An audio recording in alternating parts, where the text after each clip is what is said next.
नमस्कार, मैं हूं आपके साथ गौरव राजेंद्र। बुलेटिन की शुरुआत करते हैं। 77वें गणतंत्र दिवस के अवसर पर लखनऊ स्थित आवास पर सीएम योगी आदित्यनाथ ने ध्वजारोहण किया और गणतंत्र दिवस की सभी प्रदेशवासियों को हार्दिक शुभकामनाएं दी हैं।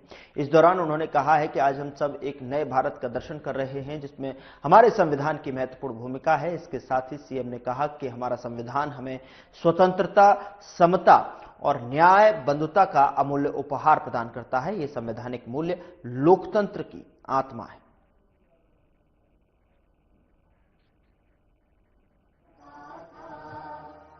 जन गण मंगलदायक जय हे भारत भाग्य विधाता, जय हे जय हे जय हे जय जय जय जय हे।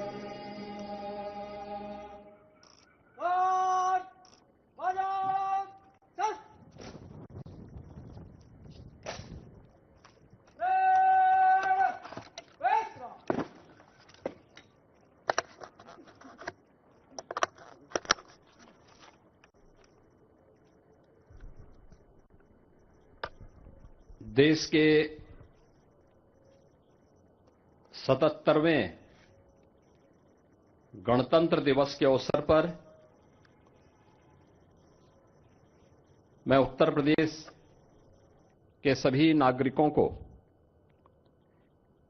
हृदय से बधाई देता हूं।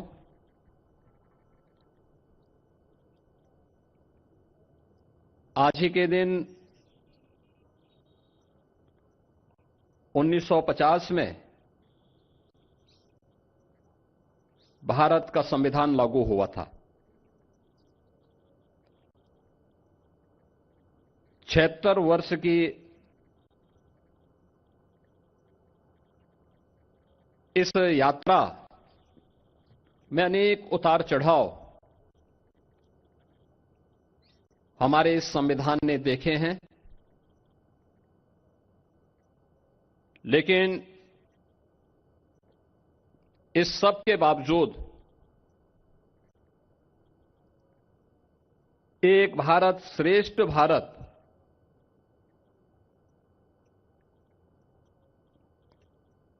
के अपने संकल्पों के अनुरूप उत्तर से दक्षिण तक, पूरब से पश्चिम तक प्रत्येक भारतवासी के गौरव, भारत की एकात्मता और अखंडता के लक्ष्य को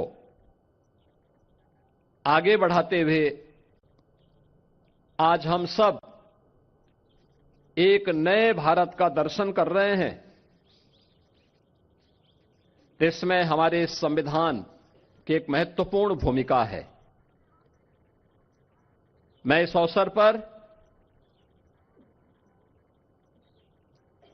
राष्ट्रपिता महात्मा गांधी, जिनके नेतृत्व में भारत के स्वाधीनता आंदोलन ने एक नई ऊंचाइयां प्राप्त की, उनकी स्मृतियों को नमन करता हूं।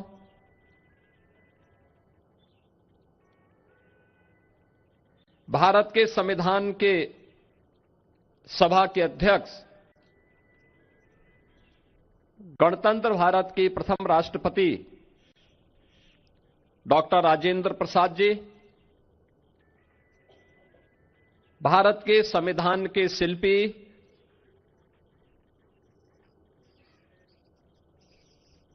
बाबा साहब डॉक्टर भीमराव अंबेडकर,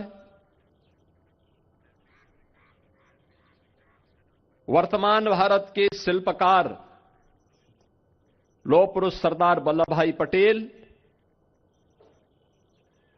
क्रांतिकारियों के सिरमौर नेताजी सुभाष चंद्र बोस समेत भारत माता के उन महान सपूतों को, जिन्होंने देश की आजादी के लिए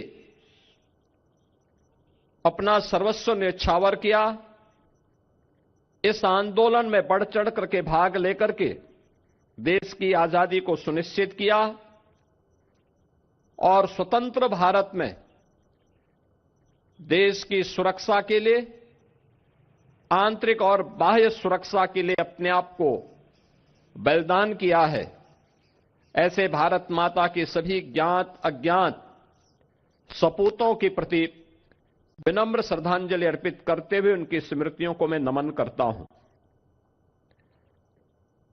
हम सब जानते हैं कि 1947 में 15 अगस्त के दिन देश आजाद होता है। उससे पहले भारत के संविधान सभा के निर्वाचन संपन्न हो चुके थे। डॉक्टर राजेंद्र प्रसाद जी के नेतृत्व में भारत के संविधान सभा के निर्माण के उपरांत 26 नवंबर 1949 को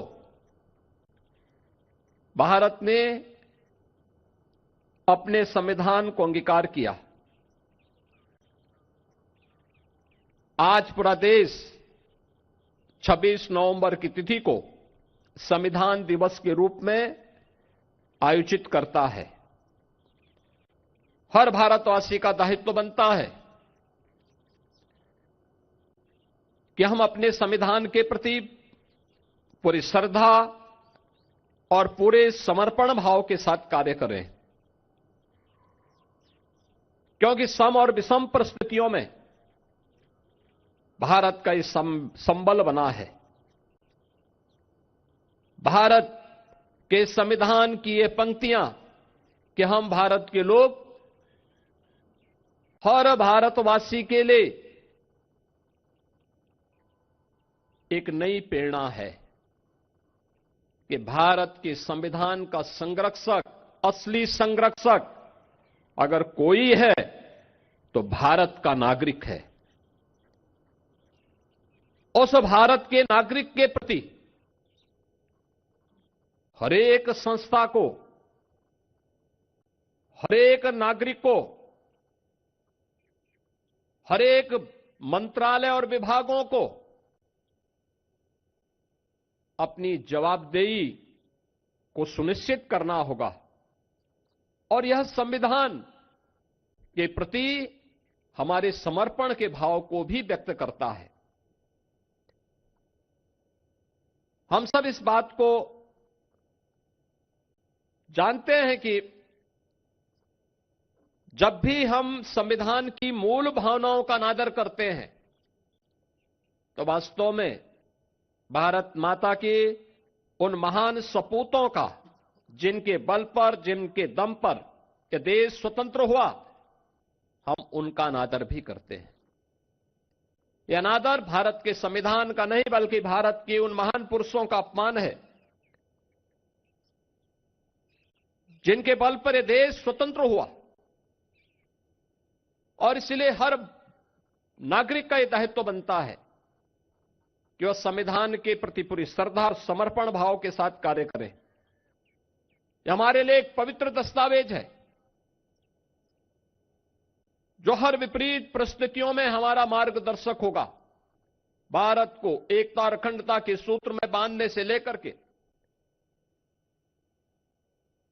देश के अंदर न्याय, बंधुता और समता के एक भाव को प्रत्येक नागरिक तक लागू करने के सपने, इस अभियान को निरंतर आगे बढ़ाने के इस क्रम को हमें जारी रखना होगा। याद रखना, ये तीन शब्द भारत के संविधान के न्याय, समता और बंधुता हर नागरिक को बिना भेदभाव के न्याय मिले। देश के अंदर जाति, मत, मजहब, क्षेत्र और भाषा के आधार पर किसी प्रकार का भेदभाव न हो। परस्पर समता और बंधुता का यह माहौल पूरे देश के अंदर आगे बढ़ेगा तो भारत को विकसित भारत बनाने के प्रधानमंत्री मोदी जी के अभियान को कोई रोक नहीं सकता। विकसित भारत की संकल्पना हर भारतवासी के लिए गौरव का क्षण होना चाहिए, क्योंकि यह क्षण केवल देश की आर्थिक समृद्धि का मात्र नहीं, हर नागरिक की खुशहाली का दिन होगा। हर एक नागरिक के जीवन में कई गुना समृद्धि का दिन होगा। लेकिन इसका रास्ता समाज के अंतिम पायदान पर बैठे हुए व्यक्ति से प्रारंभ होता है। हमारे गांवों से, हमारी गलियों से, समाज के अलग अलग क्षेत्रों के अंतिम पायदान पर बैठे हुए उन नागरिकों के माध्यम से यात्रा आगे बढ़नी चाहिए। हर एक स्तर पर आत्मनिर्भरता का यह भाव हमें आगे बढ़ाने के लिए सदैव उसके प्रति उस भाव के साथ आगे बढ़ना पड़ेगा। याद रखना, भारत के संविधान के शब्द जिनके बारे में प्रधानमंत्री जी बार बार कहते हैं कि इन 3 शब्दों ने भारत के संविधान को दुनिया के सबसे बड़े लोकतंत्र के रूप में भारत को स्थापित करने में सबसे बड़ी भूमिका का निर्वहन किया है। आजादी के पूर्व देश को सामाजिक रूप से तोड़ने के लिए, विभाजित करने के लिए अनेक दुष्चक्र प्रारंभ हुए थे। कुछ लोगों ने क्षेत्र के आधार पर, कुछ लोगों ने भाषाई आधार पर, कुछ लोगों ने जातीय आधार पर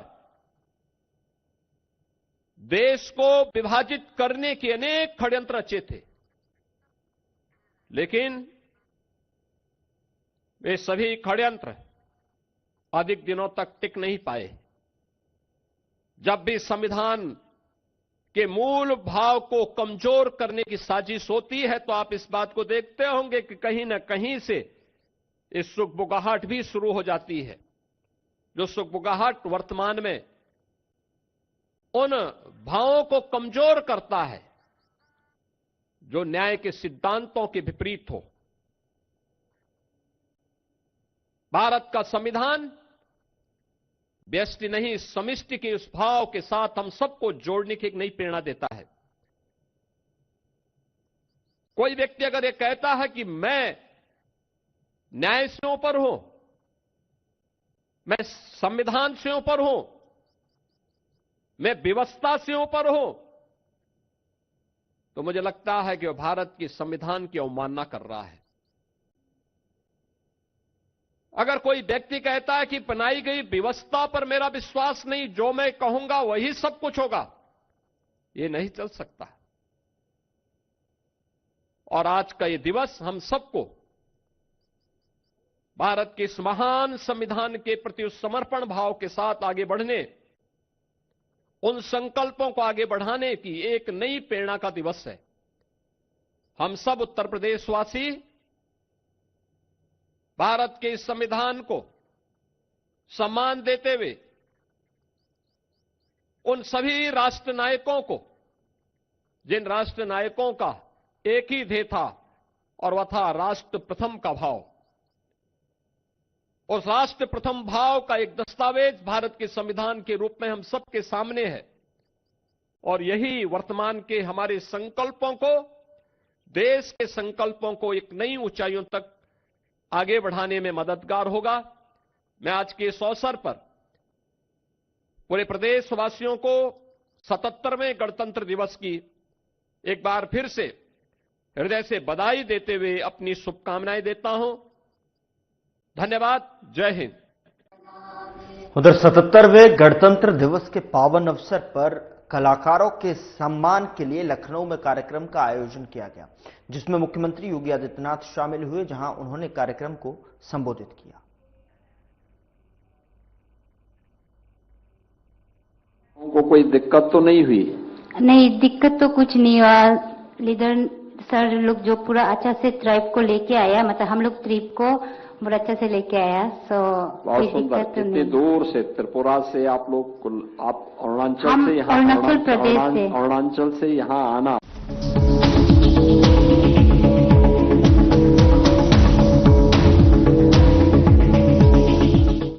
क्या आप जिम जाते हैं, कसरत करते हैं, फिर भी आपकी सेहत नहीं बनती? काजू बादाम किशमिश मेवे प्रोटीन के डिब्बे खाते हैं, फिर भी कुछ असर नहीं होता? तो इसका मतलब है आपका पाचन तंत्र खराब है।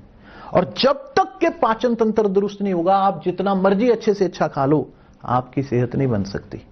इसलिए हमारी संस्था सन्यासी आयुर्वेदा ने एक ऐसी दवा का निर्माण किया है जो कि आपके लिवर, आपके पाचन तंत्र को दुरुस्त करने का काम करती है, ताकि आप जो भी खाएं उसका पूरे का पूरा निचोड़ आपके शरीर को लगे, आपकी भूख बढ़े, खाया पिया सही से लगे, नया खून बने, हड्डियों में जान आए, वजन बढ़े और आप मोटे तगड़े खूबसूरत पर्सनैलिटी के मालिक बन जाएं। सिर्फ 655 रुपए की पूरे 1 महीने की दवा होती है और आप इसे घर बैठे 011-45454545 पर फोन करके दवा मंगवा सकते हैं।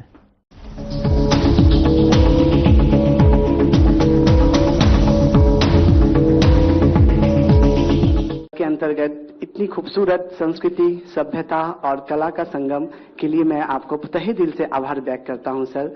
और सच में हम लोग बहुत ही आज अपने आप को एक कहते हैं भारत कलाओं का देश है, और आज सच में उसके लिए उदाहरण आज ये उत्तर प्रदेश सरकार ने कितने कलाकार आए हैं बिहार से? सर हमारे 11 आए हैं सर। 11 लोग आए जी हैं सर। वैसे यूपी में तो बिहार भरा पड़ा है। जी सर। बहुत सुंदर, आपका अच्छा लगा। बिहार के कलाकारों का यहाँ पर प्रस्तुति थी।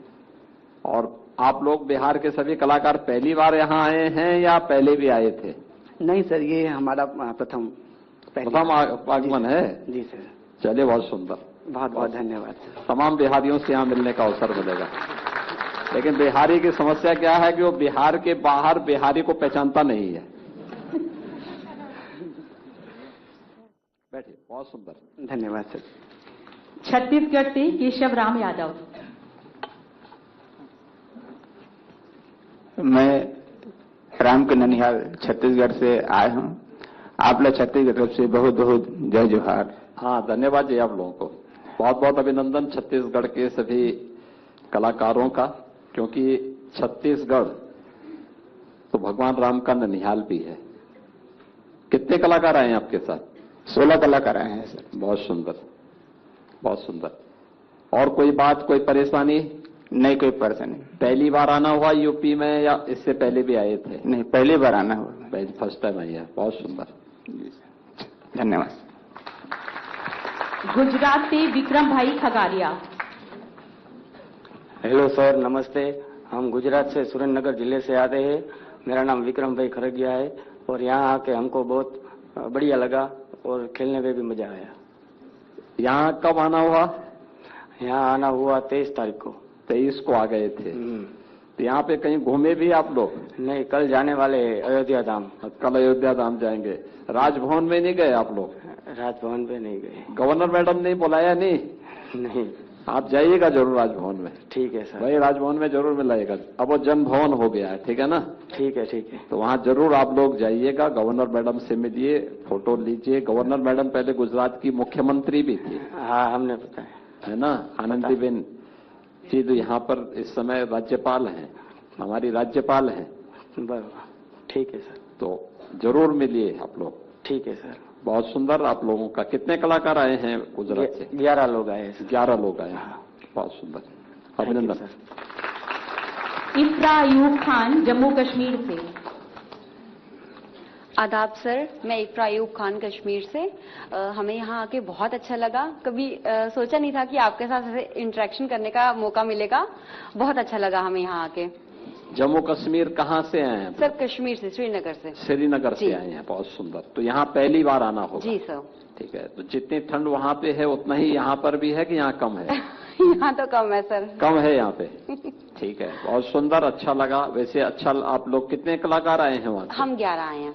तो जैसे आप लोगों ने यहाँ की सड़कों पे प्रदर्शन किया है, अपनी कला का प्रदर्शन किया है, ऐसे आप जम्मू कश्मीर में भी बोलिए कि ऐसे प्रदर्शन वहां पर भी होने चाहिए कला का। जी सर, होते हैं वहां पे। क्योंकि कश्मीर तो भारत का स्वर्ग कहा जाता है जी। और पूरा देश वहां पर्यटन के लिए जाता है। जी। कश्मीर कला की भी भूमि है, संस्कृति की भूमि है। तो कश्मीर के अंदर इस प्रकार के भाव अगर दिखाई देंगे तो उसका अपना एक अलग मैसेज होगा जी। और बहुत अच्छा लगा मुझे आप सभी कलाकारों की प्रस्तुति को देख करके। Thank you so much. क्योंकि आप लोगों ने बहुत अच्छे ढंग से प्रस्तुत किया और उसमें भी इसलिए भी अच्छा लगा कि आप सभी महिलाएं हैं, बेटियां उसमें जब इस प्रस्तुति को प्रस्तुत करती हैं तो बहुत सारे लोगों के आंखों को खोलने वाला होता है, है ना जी। ये प्रगति की प्रतीक होती है जी। और अच्छा, बहुत सुंदर, अभिनंदन आप लोगों का। थैंक यू सर, हमें भी बहुत अच्छा लगा। अतुल श्रीवास्तव मध्य प्रदेश से। नमस्कार सर, मैं डॉक्टर अतुल श्रीवास्तव मध्य प्रदेश के सागर जिले से। हम लोग बुंदेलखंड का परिषद जिले से। हम लोग बुंदेलखंड का परिषद के पहले भी उत्तर प्रदेश आए हैं। हमने अयोध्या में भी कार्यक्रम किया है, बनारस में भी किया है, प्रयागराज में भी किया है। लेकिन सर, जब से ये बागडोर राम और कृष्ण की आपके हाथों में आई है सर, तो आपका प्रशासन, आपका शासन अद्भुत है सर, अद्भुत। कोटि कोटि प्रणाम। बुंदेलखंड में आप लोगों को परिवर्तन कुछ दिखाई दे रहा है? हाँ, दे रहा है सर। जो मतलब विकास की जो मतलब बयार चल रही है वो सर बहुत ही जो है प्रेरणादायक है। बहुत सुंदर, अच्छा लगा। लखनऊ में पहली बार आना हुआ सर? लखनऊ में पहली बार आए और देखा हमने सब बदल गया, मतलब साफ साफ दिखा सब। पहले पढ़ते थे अखबारों में या टीवी में देखते थे, लेकिन आज आंखों से देख लिया। अच्छा, स्वच्छ, साफ सफाई, अच्छा यातायात, अच्छा ही हमें अपने शहर को भी, अपने गांव को भी साफ सुथरा बनाने के लिए लोगों को प्रेरित करना चाहिए। देखिए, अगर कलाकार जब ये बात बोलेगा ना तो बहुत सारे लोग सुनते हैं। जी सर। जब एक सामान्य व्यक्ति बोलता है तो उसके अपने एक दायरा होता है, कलाकार का दायरा बहुत बड़ा होता है। जी सर। कलाकार जब अपनी कला के माध्यम से उसकी प्रस्तुति देता है तो बहुत सारे लोग सुनते हैं, जानते हैं और इसका लाभ फिर समग्र समाज को प्राप्त होता है। जी सर। चलिए, मध्य प्रदेश से आप आए हैं, महाकाल की भूमि से आप आए हैं। जी, आपका भी मैं और आपके सभी कलाकार साथियों का मैं अभिनंदन करता हूं। धन्यवाद सर। श्रद्धा सदवितकर महाराष्ट्र से। सर हाँ, नमस्ते। सर, उत्तर प्रदेश सांस्कृतिक विभाग से हमें ये मौका मिला कि हम महाराष्ट्र की लोक कला का इधर प्रस्तुति करने का, और हमने यूपी में बहुत जगह प्रस्तुति दी है, जैसे प्रयागराज में महाकुंभ में भी आए हैं, अयोध्या में। आपके कारण ये हुआ है कि हमें ये मौका, सौभाग्य हुआ कि अयोध्या में जब राम मंदिर का ओपनिंग हुआ था उसमें लगातार हमारे 3 अलग अलग लोक कला का, मतलब महाराष्ट्र का लोक कला हम लगातार 3 बार आ चुके हैं, दीप महोत्सव में आ चुके हैं, और बनारस जैसे शहर में प्रस्तुति करके हमें काशी मतलब नदी का हमें मतलब क्या आशीर्वाद मिलने का मौका मिला।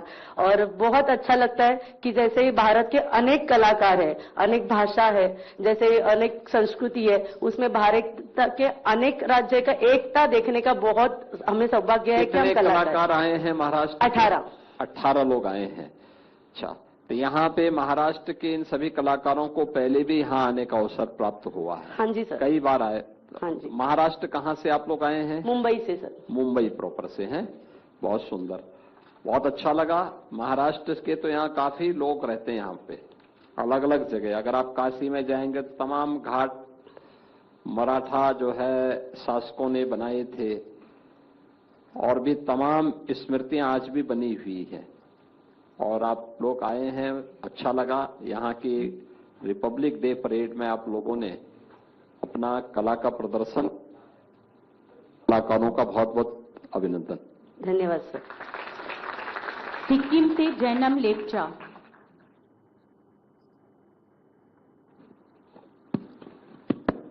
A very pleasant good afternoon to one and all present out here today. Respected CM Sir of Uttar Pradesh, I, Jainam Lepcha, on behalf of our team Sikkim, would like to say Namaste, sir. Namaste. And Hamirpur में गणतंत्र दिवस के अवसर पर जिलाधिकारी घनश्याम मीणा ने parade ground में ध्वजारोहण कर राष्ट्रीय पर्व की गरिमा को नई ऊंचाई दी। ध्वजारोहण के बाद जिलाधिकारी सहित उपस्थित आला अधिकारियों ने राष्ट्रगान के साथ तिरंगे को नमन किया और परेड ग्राउंड में पुलिस परेड का भव्य आयोजन हुआ, जिसने अनुशासन शौर्य का संदेश दिया और डीएम ने अधिकारियों और कर्मचारियों को संविधान के प्रति निष्ठा की शपथ दिलाई।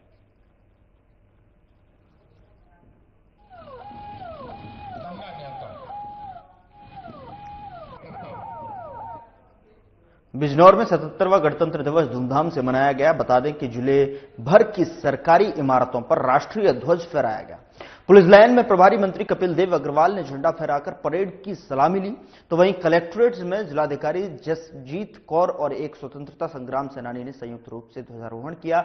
जिले के कई शिक्षण संस्थाओं, सरकारी दफ्तरों, स्वयंसेवी संस्थाओं और मदरसों में भी राष्ट्रीय ध्वज फहराया गया।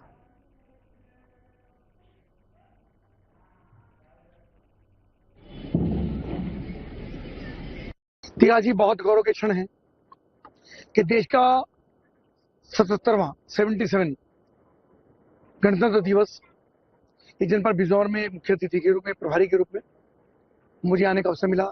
सर्वप्रथम यहाँ के जिलाधिकारी, यहाँ के पुलिस अधीक्षक, पुलिस विभाग की पूरी टीम, यहाँ के बहुत सारे बच्चे जो स्कूल में सांस्कृतिक कार्यक्रम करने के लिए आए हैं, देश की भावना से ओतप्रोत उन सबको बहुत शुभकामनाएं, पूरे जनपद को शुभकामनाएं। फिलहाल बुलेटिन में इतना ही। नमस्कार।